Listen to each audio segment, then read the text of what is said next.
Welcome to another edition of the Skyhook podcast. I'm James Kay, and with me, as always, is my man Chris Pennant. Chris, did something happen in Skytown this past week? I haven't. Not a thing, not a right? thing, That's man.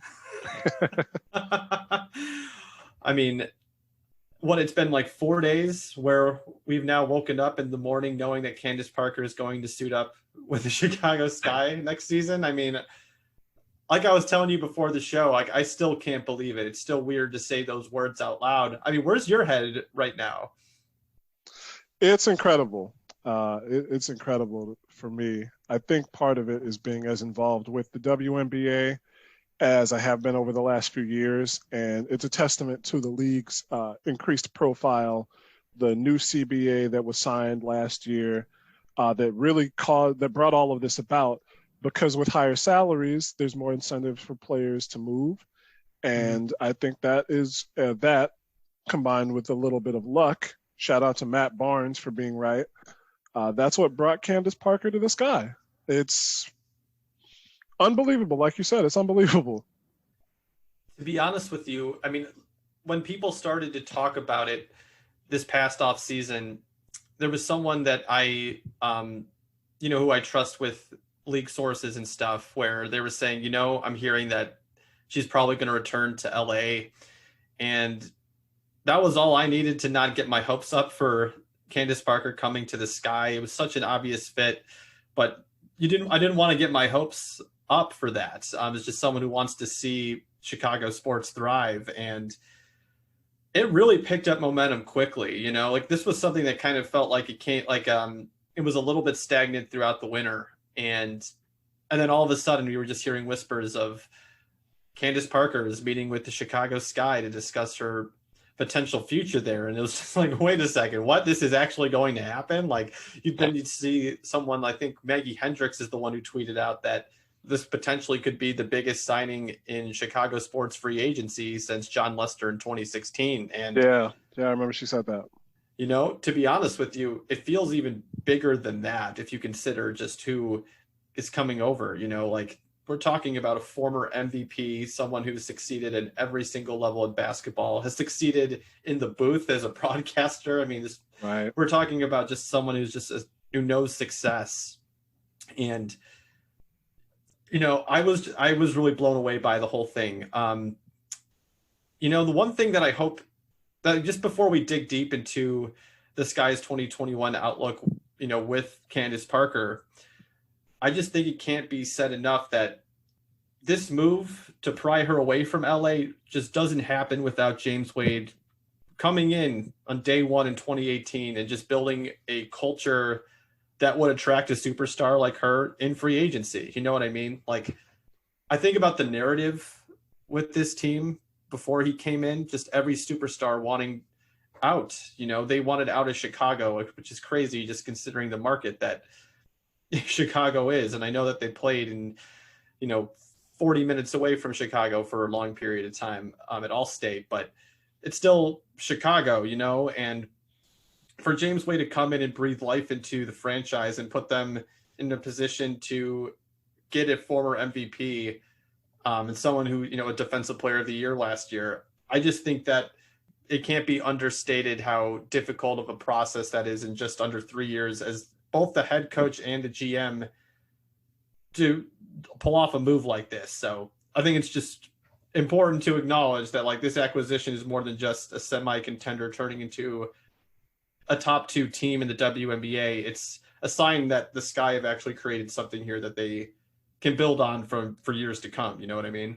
It's big, gigantic. It really is. And it's weird because culture is kind of a catch-all word that our profession used to really kind of an intangible thing because you can't put culture in a stat sheet. So teams who win have a good culture. They have a culture. They win for a long time, so they must have some sort of thing that makes them a good team, makes them a good organization, and that's a good culture, right? That's a winning culture, so to speak. And teams who have the opposite, or the teams who contend and then don't quite make it, and then you hear whisperings that players are at odds. They don't have the right culture. They'll have some sort of issues in the locker room. They'll have coaches who are too player friendly, something like that, right? But with James Wade, we actually have seen that close up. We know that him, one, being a former player, two, being just a grounded person, and I think three, coming from Minnesota, did a lot for it. He has not only been a player's coach, but also a coach who is not unwilling, a coach and a general manager, we should say, who's not unwilling to pull the string in terms of maybe letting go of a player that fits within the team fabric very well in an effort to get a better one. The Jontel Lavender move was a surprise to Jontel and to the rest of the team, but to me as well. I think that you might feel the same way, but he felt that the Sky could improve at that position, and Jontel being injured, and honestly, it might have been some of the statistical part of it as well, because we know Jontel, who was trying to move her range outside, would take those shots like a couple of steps inside the 3-point line, and even though that was a shot that she hit a lot, you're losing out on an extra point every time that she hits that shot. So getting a player like Candace Parker not only is a testament to that winning culture that he's brought to the team, but also, again, I think to the CBA that allowed, while the Sky might be in a precarious situation next year in terms of the salary cap, it allowed them to pay their star players as they should be paid, and so they probably less tempted to some degree to take deals elsewhere, talking about Sluty and Allie Quigley. So you have that core group of players. You have the draft picks, and we got to give some credit. I think Ari Chambers said it. We got to give credit to Amber Stocks. Even though her tenure as a coach and GM was not great in terms of record, she put in the draft picks for Diamond DeShields and Gabby Williams. And that's part of that core that ultimately enticed Candace Parker to come here. And like you said, it really can't be overstated what Candace Parker means, but let's try. 2-time Illinois Mrs. Basketball, 4 years at Tennessee with Pat Summitt, probably the last couple of great classes that legendary coach Pat Summitt had at Tennessee. Correct me if I'm wrong, but NCAA champion, 2-time league MVP, 9-time All WNBA, 2016 league champion, and in doing so, dethroned one of the great dynasties in the WNBA's history in the Minnesota Lynx. And still running at 14, if you round up, averaged 15, 10, and 5 last year at age 34, won Defensive Player of the Year. And I know there's some people who might disagree with that, but it's voted on how it's voted, and the trophies are handed out at the end of the year. And Candace Parker had good defense, and even I saw something on Instagram. She's like, you play 1 year of defense, and then all they show is your defensive clips. But she is probably second only to Cheryl Miller in terms of athlete siblings who both play the same sport, and the sister has more profile than the brother. No disrespect to my Bradley alum Anthony Parker, but Candace is better. She's just that much better. And people still, her name rings bells in the streets still in Chicago. She has to, even if she's from Naperville. People will remember Candace Parker forever because she was that impactful when she was in high school. So in terms of like the John Lester signing, to compare to that, John Lester is a great pitcher, but he wasn't from the crib.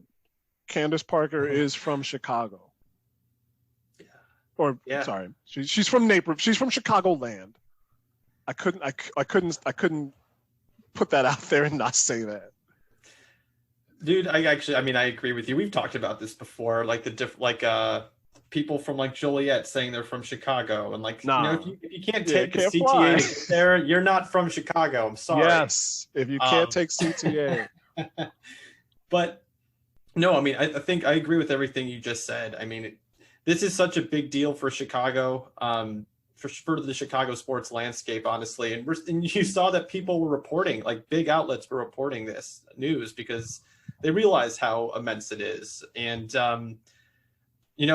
I don't think we need to harp on that necessarily for too long, but this was such a big move, and it really does put the Sky into contender status right away. To be honest with you, I thought that if that entire team stayed healthy last year, that with the depth that they had, being able to put 10 players out there and feel confident in those 10 players, that they could have really made noise in the playoffs. And, injuries really did them in at the last part of the season. But now heading into 2021, they still have all of this depth, and they've added that superstar that they've really needed. That's the biggest thing that people said about the Sky is that they just are lacking that one superstar. And, Candace kind of, she fits the bill. They finally landed the superstar they've been looking for over the last couple of years. And Courtney Vandersloot, like, no questions asked, she is a superstar. But you got to look at the history of the league and those who have won the WNBA finals. You need more than one to make it to the mountaintop. And I think everyone in the league was kind of waiting for that spot to be filled by Diamond DeShields, especially after her 2019 season where she was an all-star. But, we didn't get a chance to see her blossom to, be that potential superstar last season just because of injuries. So instead of rolling the dice again, which I think you could make the case that James Wade from 2019 to 2020 did bet on just rolling out with the same roster. By acquiring Candace Parker, he's kind of balancing both new faces and, again, betting on the players that he's built relationships with over the last 2 years. And I look at this from every angle, and I just don't see any downsides across the board. I still think that Diamond will be able to have her fair share of the offense, but now doesn't have to have the same pressure to come through as someone who's still developing her game. Actually, just to sidetrack a little bit, it's kind of crazy to say this out loud, but she's now the Sky's fourth best player, right? I didn't think I was going to say that, especially after 2019. How could you possibly, I thought that she was going to ascend. But I look at this Sky roster and I think, Vanderquig's, just the consistency that they have, they probably have a little bit over Diamond right now. And then Candace Parker, she's Candace Parker. Isn't it kind of crazy right now that Diamond DeShields is the Sky's fourth best player as of right now entering the 2021 season? Yeah. I am a bit more bearish on where they fall right now in the landscape. And obviously we're not going to talk about all the moves that have been made around the league yet, but until somebody has a better defense than Seattle's still number one for me. And it's even the Mystics are it depends on what happens with their two big players, Elena and Tina Charles. But what happened with the Sky, I think, are things that we still have to get a verdict on. Diamond's hip injury really severely limited her. And while we've all been waiting for that break, that moment where we absolutely know, we thought it was that playoff game against Phoenix where Diamond was a superstar, just in the making, waiting for the crown. We haven't gotten there yet by hook or by crook. And then Azurá Stevens is coming back. It has to come back from her injury as well. And that's a big part of what made the Sky a better team last year. They had a long, rangy player who could step outside and provide some interior defense, rim protection. So that's what we really need to see. And we need to see what Candace is going to be able to do. She's had some time laid off. There'll be the sunshine and roses of the change of scenery for sure. Just getting away from Derek Fisher will help Candace Parker immensely. But, it's going to be, ideally, it's going to be a full 36-game season as opposed to last year's 22. And she'll be 35. So she'll be turning 35. So we need to see exactly what she brings to the table. But yes, it is crazy to think that D-Double could be the fourth best player on the Sky. And I think that will be as mercurial and as independent as she is. And I don't mean to say those in any way. If anybody thinks that those are dog whistles, they're not. That is just speaking to the type of person that Diamond DeShields is. She is not going to feel any external pressures. She is going to move at her own rhythm. but she knows what she wants. And I know that she wants to be in that top 10, top 5 echelon of players in the league. We need to see what she's going to do, what she can do to make that happen. And so I think bringing Candace Parker in will spur her on to do that. Just need to see exactly how things will fit together. I talked to the guys on the Running with War podcast on Thursday. If the Sky run off like 5 of their first 6 or win 6 in a row to start the season, then I will be very comfortable saying there are not 3 teams better than this team. There might be 1 or 2, but there might not be 3. But I need to wait and see that. I would need to see that happen first. Yeah, I agree with you. And I don't know. I do think that this is already a top 2 team just because of what Seattle has already lost this offseason. I mean, losing Alicia Clark, one of their defensive anchors, her going to the Mystics. I mean, the Mystics are just... It's so wild. I know. I mean, the Mystics hung tight last offseason. Everyone thought that they were going to be more of a bottom feeder, and then they kind of proved everyone wrong. They really did. Yeah. Coach T was like, what was that again? Do you guys not know my resume? Do I need to print it out? Do I put it on LinkedIn? So, the Mystics are already better. And actually, we don't really know the status of like if Elena Deladon's going to be back. Who knows with how vaccination is going to work. Maybe I hope she gets vaccinated and can play this upcoming season. There's so many factors with that. But I'm just trying to focus on like what we know right now. I think Washington is obviously back to contender status with that move to get Alicia Clark. I think Seattle's they lost. They're going to lose Natasha Howard for sure. I mean, they just signed Epiphany Prince, former Chicago Sky player, to a multi-year deal, and I kind of think that I think they know what's coming more than we do. Clearly, I think that when you look at the landscape of the league, that I kind of just see this team being able to pull it off. But in terms of what you were just talking about as well, you're right. There are some question marks, and they're undeniable. I mean, Azrae is dealing with the cartilage injury that it could be. I mean, who knows how available she will be. Diamond is still recovering. I'm hoping that an entire off season to just rest, get stronger, get better will benefit her being able to, coming back in 2021.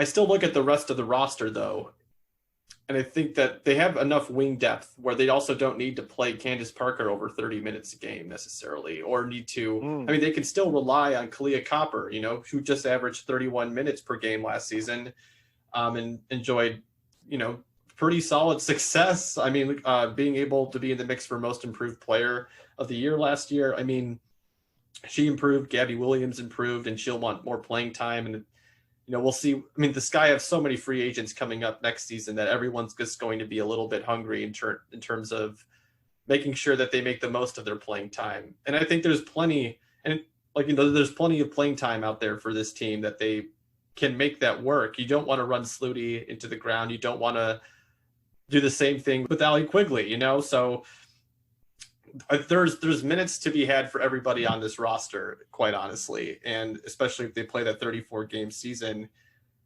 We talked about the disease of more.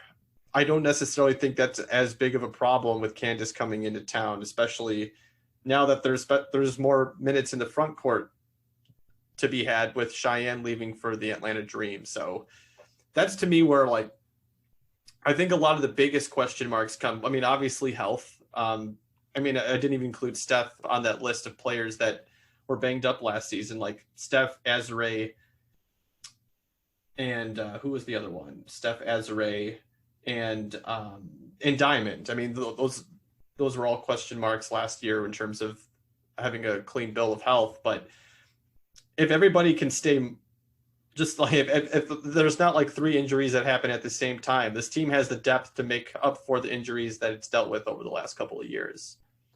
And see, that's the thing. A couple times we had to say if the team can avoid injuries, if the team can avoid, and that's not something you want to say when you're talking about a team that you follow, the team that you love, but also a team that you want to put into that championship conversation. Now, every team has to, before the season starts, take out whatever instruments of divination that they believe in and hope that everybody stays as healthy as possible. That goes for every team.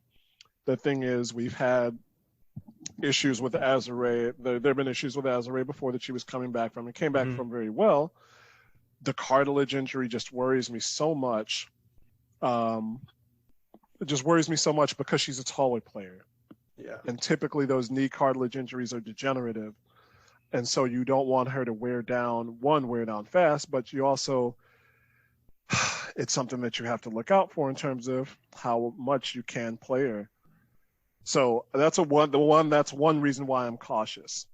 2, Diamond's hip injury, like we said. And then it's just kind of fitting the team together. On paper, if you just look at the on-paper statistics, what Candace Parker will add and what she'll do in terms of getting more,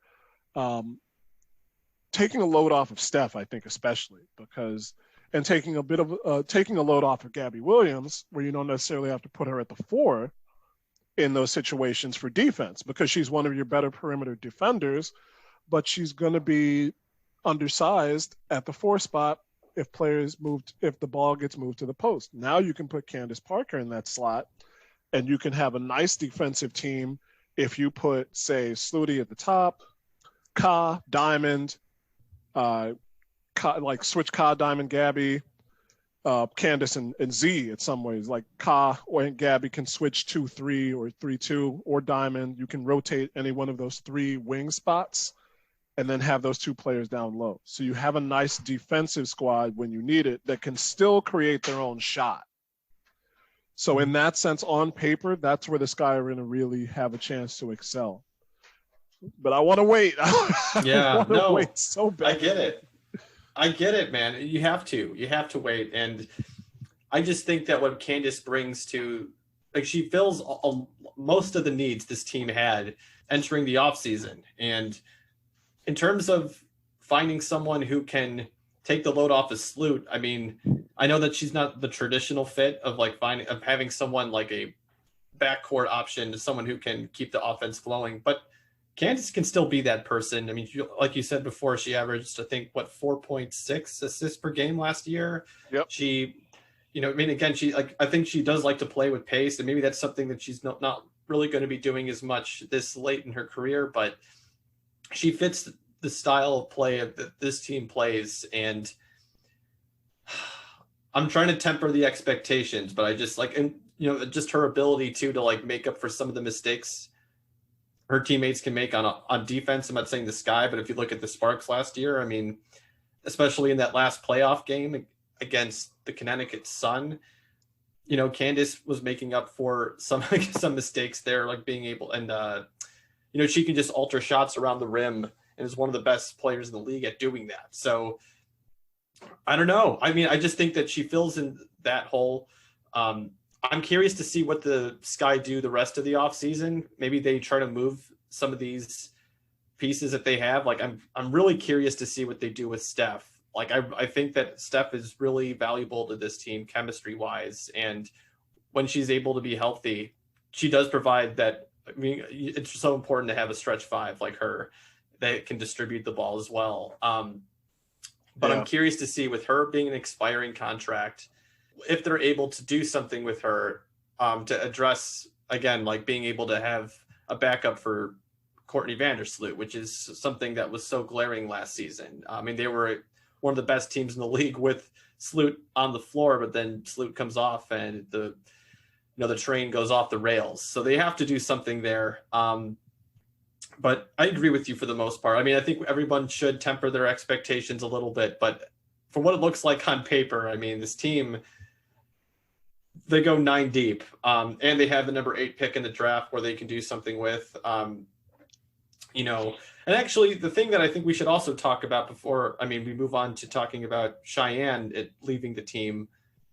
I hope it isn't lost that this was also the best destination for Candace to end up, again, going back to that final playoff game, like in her final game with the Sparks, the Sun just double teamed her anytime she touched the ball. And, she's such a great player that she could handle that. And I know this is going to sound really obvious, but she's clearly better suited in an offense that defenses can't afford to double team her every time she touches the ball. And the Sky just have so many weapons where, like, again, I think Candace frees up Allie Quigley, and I think Allie Quigley kind of frees up Candace Parker too. And like, same thing goes for Sloot. Same thing goes for Diamond. There's just, defenses have to allocate their attention towards every player on the court, especially at starting five, which again, it's Vanderquigs, Diamond, Candace, and Steph, potentially Ezra. I don't think I saw someone float that out there. I don't really necessarily think that Ezra would start at the five,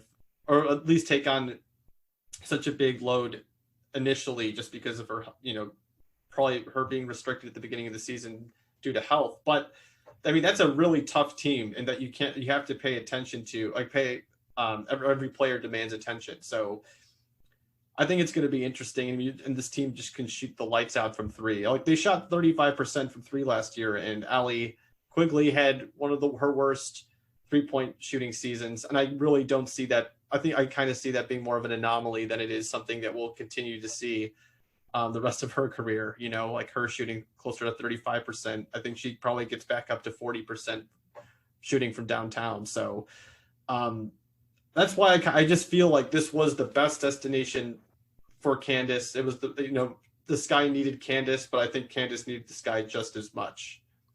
That's an interesting take. I can't see a reason to dispute that. I mean, it's Candace. She could have had the pick of going anywhere. I think it would have been a little bit more difficult in say Seattle, or a team that was already established like that. There's no way that you're going to replace Asia in Las Vegas, and Mm-hmm. she and Candace would have had a hard time working together. I think just in terms of Asia's mid-range game. And then the other teams that you look out for, maybe Washington could have used her, but they have such an intricate makeup. And Ariel Atkins and Maisha Hines-Allen really showed out last year. So yeah, I think New York would have probably been the only team that would have had a shouting chance. And they're not necessarily in the running, I think, for a championship quite yet. I mean, it's just an interesting team to me. They got things going a lot. Jocelyn Willoughby, who's one of Eric Nemchok's favorite players, really produced in short spurts and off the bench. She's a tough, hard-nosed guard. They've got Zawi B in the middle, and Sabrina coming back from injury, and Kia Nurse, who's a solid player. So it wouldn't have necessarily been a championship team. But New York, with what they're doing, with what their ownership is committed to doing, with Walt Hopkins and as a new coach that players seem to follow, and who just seems to be fairly knowledgeable about what he's doing, mm-hmm. It would have been an interesting destination. And it would have provided a nice little competition for Connecticut. But yeah, it really made a lot of sense for her coming to Chicago. Yeah. So, look, I know there's a lot of hype with Candace coming. Is this our candlelight vigil for Cheyenne? Dude, this is a candlelight vigil for Cheyenne Parker. One CP comes in, another one leaves. Oh my God. Yeah, man. I think about all the post-game interviews we've done. Yes. And she's just so, like, it doesn't matter if she was just benched or if she, was coming off the game of her career. I mean, she's just so respectful and gracious and thoughtful, it didn't matter what the situation was. And, after the productive year she had on the court last year, it kind of felt like this was coming, like I think the Sky had a chance to afford her. I mean, they had that max slot, obviously, but it just, man, if they were going to land a Candace Parker, I mean, the writing was a little bit on the wall for Cheyenne to then, it's not even just about the money. It's just like her being able to handle a bigger load, and just like her increasing her usage and finding an Atlanta Dream team that really, suits her and like what her needs as a basketball player, and she tweeted out, I think it was on her Snapchat or not, no one does Snapchat stories anymore, Instagram story, where it was just like a black background and like the lone tear emoji, and I think the WNBA also had an Instagram post where she it was like Friday Mood, and then it was like Yes, I Cheyenne saw that one. dancing. And Oh, then she commented right underneath, just with like this, with the teary-eyed emoji. I know that this is just reading into it, and it's just we're talking about emojis right now, but at the same time, it's just like I feel so bad because she was so important for that team to, again, like the culture that was built there. It's not just on James Wade, obviously. That is something that, you know, she, like Cheyenne just being a really positive presence in Chicago. I mean, it's a bummer, you know, it is definitely a bummer, but, you know, I kind of felt like one of the biggest challenges James Wade had this offseason was addressing the overlap on the roster, too. And I know this is going to sound a little bit like a hot take, but hear me out. I feel like, you know, the stat sheet won't necessarily confirm this, but I thought what we saw from Ruthie Hebert in the last 7 games of the season made Cheyenne just a little bit dispensable on the court, purely talking about on the court. Like when you consider Ruthie being on her rookie deal and Cheyenne getting the contract that she's going to get with the Dream, I just felt like we saw enough out of Ruthie where she could be a viable option to fill some of the minutes Cheyenne is leaving behind. Like I think about that game in Seattle, or not in Seattle, but against Seattle, where they, you know, where James Wade turned to Ruthie to be kind of like that spark plug and to like, you know, hey, you're facing the champs, you know, be like, you have to have like a veteran presence to go against like a team like the Storm. And Ruthie, I think she filled in with like 12 points, like 5 rebounds. And like there are these little moments that you had to watch the game to see her impact on the court that night. And I thought what we saw from her, like that last stretch, that final third of the season, it was just like, okay, you know, if you had to let someone walk in free agency, Cheyenne probably was going to have to be that person, just based on you have someone that has a similar skill set in Ruthie and you want to see her grow. And based on, you know, her having that rookie contract, it kind of made sense for Cheyenne to leave. And like, it's no, you know, it's not shade being thrown at Cheyenne at all, but when it comes to roster construction, it isn't really a personal decision. Like it's a personnel one. You know what I mean? mm-hmm. There's something to be said for that. We talked about Ruthie's development a lot, and I loved the way that she came along throughout the season. Looking at these stats, she had 2 of her second highest scoring games against the Storm, 11 points both times out. Now, granted, they were going to get some more. I think we wouldn't be surprised that she would get more time against Seattle, especially in the second game because Z was out at that point in time. But also just because the Sky couldn't really keep pace with the Storm, and they kept getting stymied on offense because of their good defense. So Ruthie came in to alleviate a bit and to get some time. Again, James Wade is not going to be a coach who's afraid of putting his younger players out there against the better teams to see what they're made of. And she showed up. Ruthie's great at that. She's fantastic in the pick and roll. And we knew coming from Oregon that she is a good floor runner, just a good rim runner. And that skill definitely translated to the pro leagues. Maybe in the future, if she develops the outside shot and the touch on a jump shot, I would say that. And obviously it's her second year, so there's a lot of time for that. But the way that Cheyenne really built herself up as a long-range shooting option, rather than just somebody players can sag off of in that high post or the top of the key, that is something that Candace Parker is bringing to the table somewhat, but Ruthie hasn't gotten yet. So that is, I can't say that they were necessarily expendable, that she was expendable because of Ruthie and her potential development. Monetarily, yes, you have a player who's in that same position who's going to cost you a lot less money. Yeah, then in that sense, that's a player that you would go with you go with a player that costs you less. Mm-hmm. But in terms of replacing exactly what they can do, I think that's more bringing Candace in rather than Ruthie filling that slot. Now it gives you an extra defense, an extra dimension on your offense, or a different dimension on your offense, but I wouldn't interchange those 2 players necessarily.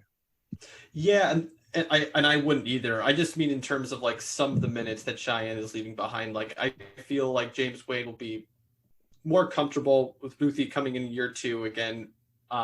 With that I mean, again, this is more about a financial thing than it is about the the players' abilities. Like again, Cheyenne I think is going to be great for the Dream, and Justin Carter wrote a nice piece on her a couple days ago, so definitely check that out on Winsidr.com. But sure, yeah, again, this is not shade being thrown at Cheyenne by any means. I'm really going to miss her, and I think the Sky will to a certain extent as well. But when you get a chance to sign Candace Parker, you just have to do it.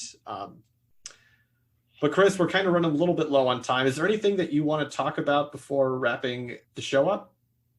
Yeah, what you alluded to a moment ago, the team really is going to miss Cheyenne. The organization is going to miss Cheyenne. The fans are going to miss Cheyenne, and we're going to miss Cheyenne. Just like you said, she's a great post-game interview. I remember when I asked her about a game where she hit, I think, 2 threes, and I asked if that was becoming part of her game, and she's like, yeah, that's something that I work on, And she's just she's so funny. She's just so funny, and she takes the game seriously, but keeps it light in the context of things.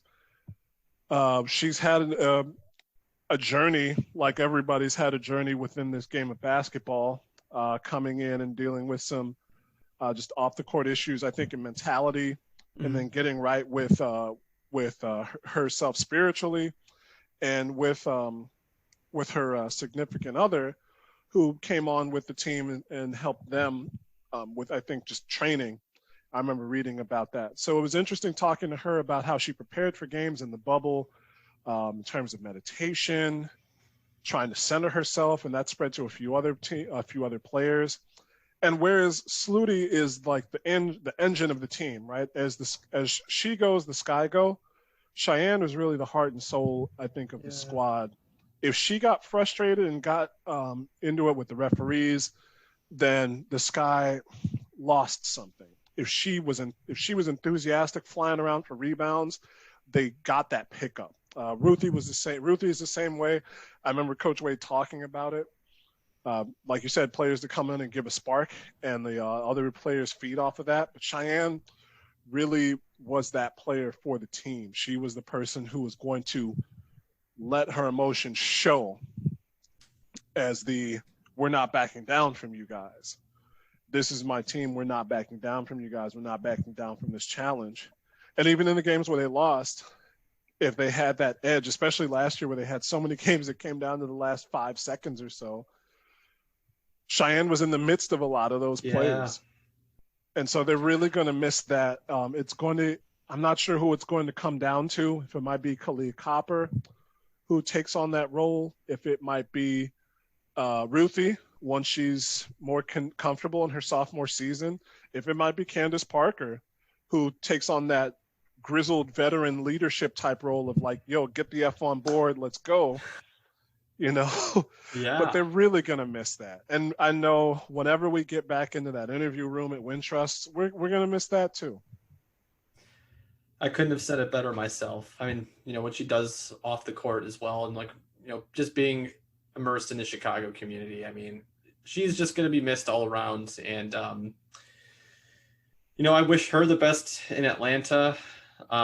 Maybe not her owners necessarily. But let's see what happens. Let's see what happens. Oh man. What was it? Former Senator Kelly Loeffler? Yes, sir. Yes. Out of there. Get the fuck out. Anyway, no, but really, I mean, I think that even with Cheyenne leaving the organization, I mean, if you just look at where it was in 2017 and then fast forward to now, I think that if we were talking to 2017 James and Chris about what this team would be looking like in a couple of years, we would have been a little bit shocked. And here we are, Candace Parker to Chicago. Chris, thanks for hopping on the pod, man. And, thanks to all of you for listening. We got to be putting out another podcast soon, because I'm sure there's going to be something that comes up tomorrow and the first day of free agency, the first official day of free agency. Right. So many moves have already been made, but Chris, this was so fun, and I'm looking forward to another season of covering the Chicago Sky. I can't believe this. I'm still shocked, Chris. It's been 5 days, and I'm shocked. So I think we're set up for a really solid 2021 campaign. Without doubt, man. Thanks to you all out there. Follow us on Twitter at Skyhookin. James, what's your Twitter handle one more time? It's like, I know it's very simple. I forgot it. Hey, it's at James_M_K, which is Kay. Chris, you go.